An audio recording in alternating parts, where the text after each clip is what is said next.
I was saying to someone just the other day, I mean, you've got an airbrush, you've got 3 needles and nozzles, you've got 4 cups, you've got a quick release included and the quick release fitting, all that for under $40. I mean, it has got to be rubbish, hasn't it? Well, maybe Neoeco has got something that actually does fit the bill. I've got one to try, find out what happened right here on Gary's Stuff.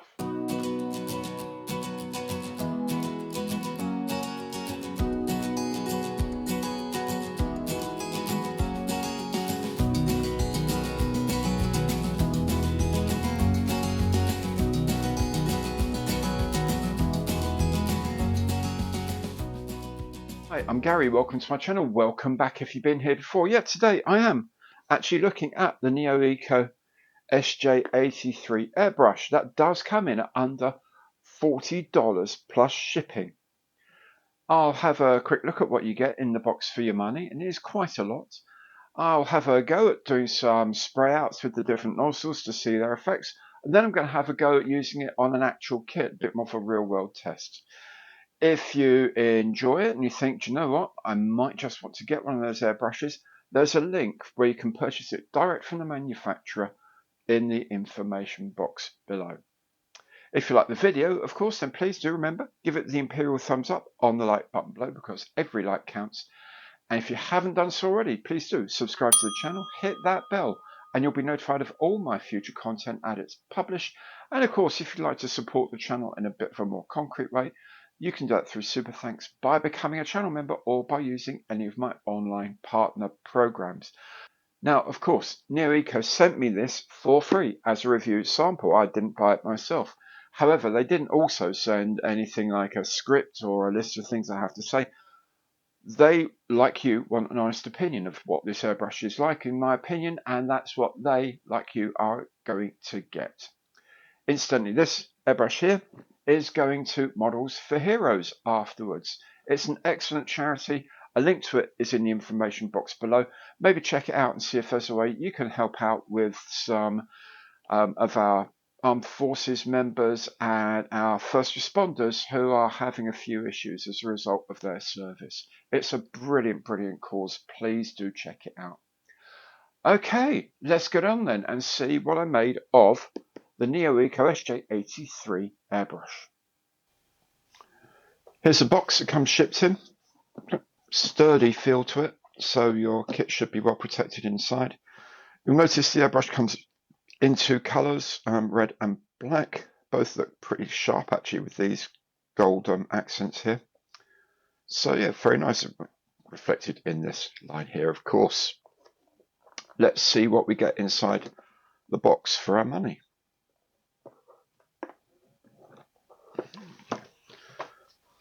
First thing you come up to is this piece of card here, links to the official website and to their resource center in QR codes and the website address here. If you go there to their resource center, it's got tutorials about how to use the airbrush, how to clean it, all sorts of things, troubleshooting and things like that. So nice contact there. Really worth looking through. Inside the box, it's pretty packed. This is the black one, obviously, as you can see. There's the airbrush itself. Looks very, very smart. We'll have a look at all these bits and pieces later. There's a whole range of reservoirs. Both of them come with other things inside. So let's get this out of the way, show us. Put them all together here. So there's 3 reservoirs, 2 plastic and 1 metal reservoir. There's a bag of spare O-ring seals. A couple of the smaller ones are Teflon, obviously. By the looks of things, there's a couple of spare needles and a couple of nozzles. So it comes fitted with a 0.3mm needle and nozzle. You're supplied with a 0.5mm and a 0.2mm as well with their respective nozzles. We'll look at changing the nozzles later. There's a small wrench for whatever we're going to use that for. Dropper pipette, and there's the connectors now, it comes with a standard thread connector.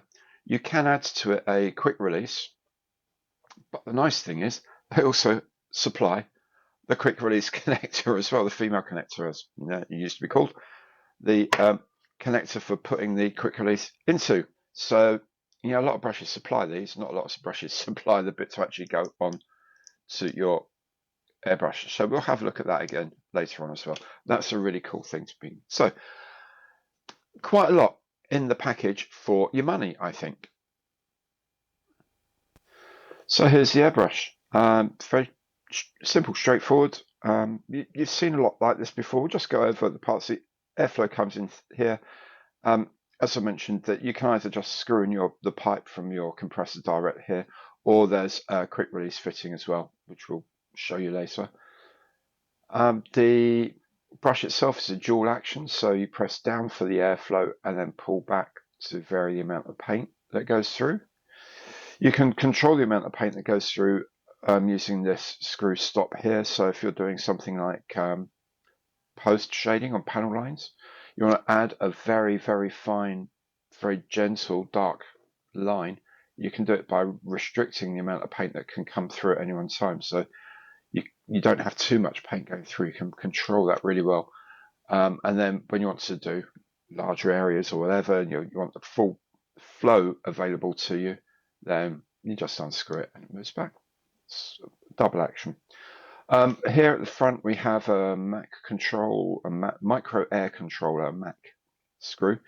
So what this does, this fine tunes the airflow through here. So you've got the air supply coming in here from your compressor, and you set your compressor to so many PSI or so many bars, set the pressure.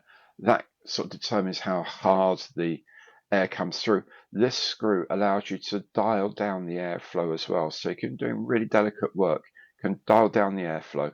You can dial down the paint flow as well. And you can achieve some really, really, really delicate work if you want. And you can then open up the airflow, open up the paint flow, and then off you go, varnish a kit or whatever. Front end here, we have the needle guard here.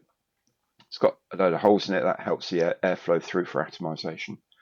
You can take that off and then do really fine work, really close up without the needle guard on. I tend to use it with it on all the time. And just show you the needle itself. I always unscrew. I'm not sure. I don't know why these.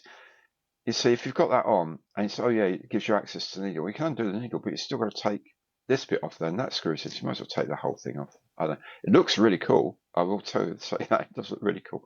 Maybe there's another function I'm missing. Anyway, we unscrew the needle, locking that here. Needle comes out. Okay.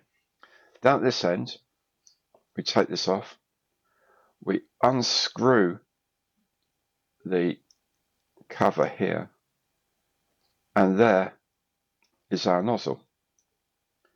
This is the 0.3mm nozzle. Now you can see it's got 3 like air channels around the edge, which is cool because it provides a good flow of air from all directions. Some even quite expensive ones have only got 1 channel there, and that doesn't give you like the symmetry of the flow through. And it's a drop-in type, so you don't have to worry about really small wrenches or anything like that. It's self-centering. In it goes, and that's it, and that's done. And you can put the needle back in. Of course, all of the nozzles and needles supplied do the same thing. So if you want to change to a 0.2, you can see it's going to be a really, really easy job to do. Put the needle guard back on, and there you are, ready to rock and roll again. Comes in this really nice black or red anodized. These parts are aluminium, and they're obviously anodized. There's a nice gold detail here. They look really cool. I have to say, they do look cool. The inside of the feed pot here is anodized as well. And we'll see how well that cleans up later, obviously. And of course, if you're doing really, really small amounts of detail, you don't have to have a feed pot on at all. You can just go straight into the back of the needle chamber there, and it will feed through without any problem. But For most use, I guess you're going to be using this just to be safe and just to make sure you've got enough paint for your job. It's not really heavy. It's sort of medium weight. It's not like really cheap light, but it's not really heavy either. So it's kind of a nice balance. Yeah, it feels good in the hand. I mean, they do suggest, like a two-handed approach, just like pistol shooting, really, I guess. Two-handed approach, maybe resting. But if you're doing most modeling uses, you're going to be free-handing it. You're going to be holding it freestyle, and off you go. It's cool. It's just one of these sort of skills you get used to doing. So it's nothing extra difficult for this. As I say, if you want, you have got the option of the quick release as well. So that goes on there. The other end goes onto your feed line from the compressor. There we go. I'm going to turn our compressor on for a minute. Okay, so compressor's on. So change them out. It's literally as easy as that. No loss of pressure, nothing, no noise. Easy as that. There you go. Now that's really good. What it's really brilliant for is if you have, for example, you've got one of these set up with your 0.2 needle or 0.3 needle for doing a load of detail work, and you have another airbrush set up for, say, varnishing with a larger needle, maybe even a pistol grip or a different type of grip. Rather than unscrewing this line and screwing it back on, straight on, click on the other one, ready to go. Very useful thing. And it comes with it, which is amazing. I just wanted to give you a bit of a close-up of this nozzle system again. There it is. That's the nozzle itself. You can see the 3 air channels around it. It comes out really easy. Seats in there. There's a PTFE little seal in there for it to sit against, and it self-centers into the nozzle like so, and it's done. And it's so easy to change. I really like that. Well, that's all very nice, but how does it actually perform? Let's have a look at a few spray tests first of all. Right, I'm running the 3mm nozzle first at 20 psi, about 1.4 bar, and what I've also done is I've closed down the Mac needle quite a lot, and I've also closed back the feed limiter here, so we can't, the pressure's the same, it's just not letting as much air through, and it's also not letting as much paint through as when we first start. So that's the way we can really get some sort of very localized painting. You're doing a camouflage scheme, you don't want it going everywhere. For example, if we go in closer, we can actually do some quite fine line work. I can get some nice control over the flow. Again, you can close the flow down, you can close the Mac valve down, and you can get even smaller detail. And you can, of course, take the nozzle guard off, and you get into really fine detail work. Spots, and it's be cool for Italian aircraft, for example, and a lot of German schemes as well. We've got the scheme wanders all over the place.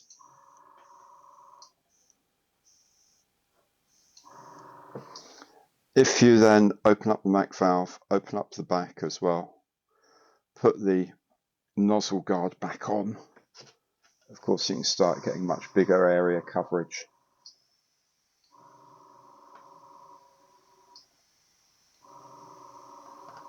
And it's pretty even. The spray cloud is not bad. It's not too granular. It's quite nice actually. So that's pretty cool. With the 3mm valve, you can do quite a lot of your general detail and area work. If you go, no, the 0.2 needle,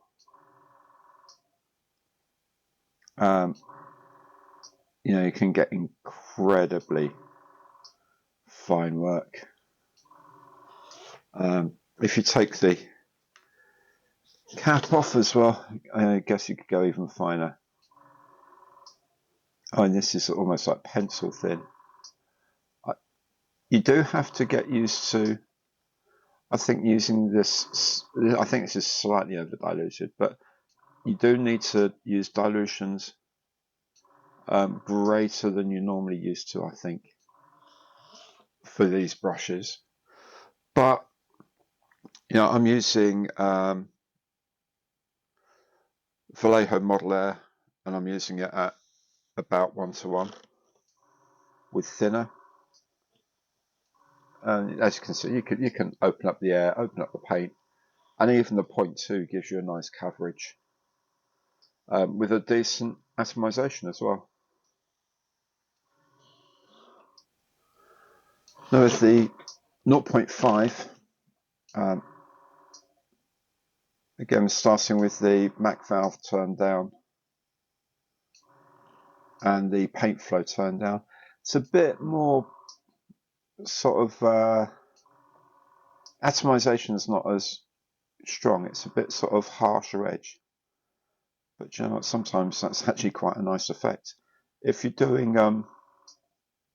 sort of spots of camouflage on German aircraft, in particular, sometimes that sort of large boundary is actually quite nice. And of course, if you get really close, and again, you notice this isn't really a fine detail brush. It's okay. It's not really there for fine detail. It's there for opening up the valve a bit, opening up the feed, and doing a nice area of camouflage, a spray area, quickly, efficiently.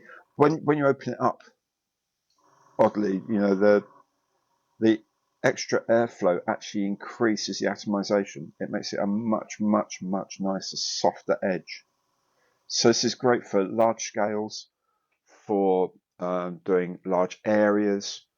Just that sort of soft boundary is much better for on the larger scale with this. But then 0.5mm brushes are for larger areas, so makes sense. And that is all fine and dandy, but let's just see how it deals with real world work on a model kit. So with this is really good for thinned paint. As you can see, you can get some really detailed lines in here now, because we can get pretty close.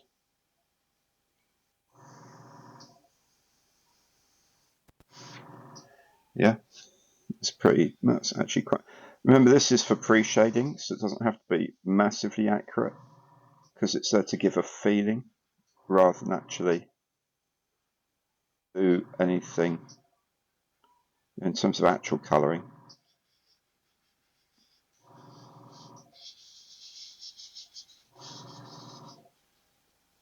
I think actually you could probably use it for post shading as well, with quite a gentle colour. You could put on, because then you can shade the decals as well.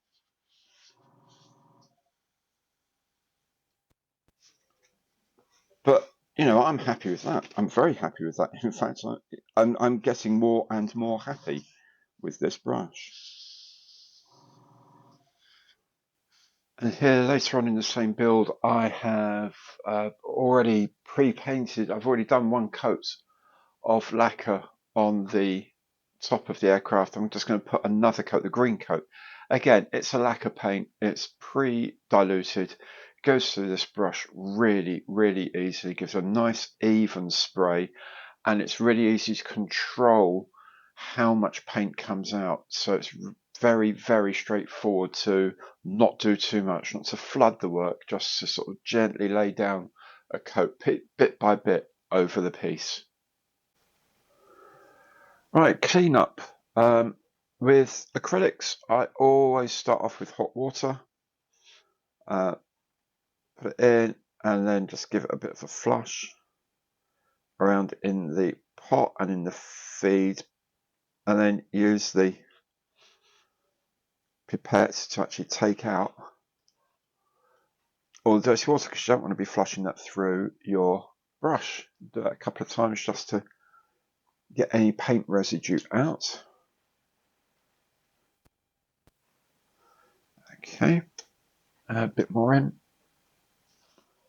Normally on a brush you're going to put your finger over the nozzle and just let some air in, that sort of back flushes, but you can't do that obviously because there's lots of holes here on this atomizer. So what they suggest you do on the website is just pinch the needle there. I actually find it easier if I use something else to pinch it with, like glove or maybe some tissue or something like that. Helps block the exit valve. Then just feed it through like this. Let it blast through and pull back on the feed slightly, and that will back flush for you. Let that go back gently. The reasons why you pinch it or use this, that needle is actually quite sharp. If you put your finger over the end while it's back flushing and then let go of it, it'll go in. It won't do you much damage, but it'll give you quite a shock. So that we get rid of. I would then just wipe around the inside of the bowl as well, just in case there's any bits of paint that have dried on in there. I use these lint-free sort of rectangular things. These are what they use in nail bars, I'm told. It's what online I found lint-free cleaning cloths under there. They cost very, very little. And now all you need to do is put a bit of cleaner in there, blast it through, and that will be it, pretty much. Maybe put some hot water through first, then some cleaner through, and it's done. Now, the only other thing I would say is that this tip here, this needle cover, won't go into my own cleaning bowl. You've got a bowl you put it into to spray. Neoeco do their own. They do a cleaning kit with their own bowl, and it does take this. Therefore, it will take pretty much any other airbrush as well.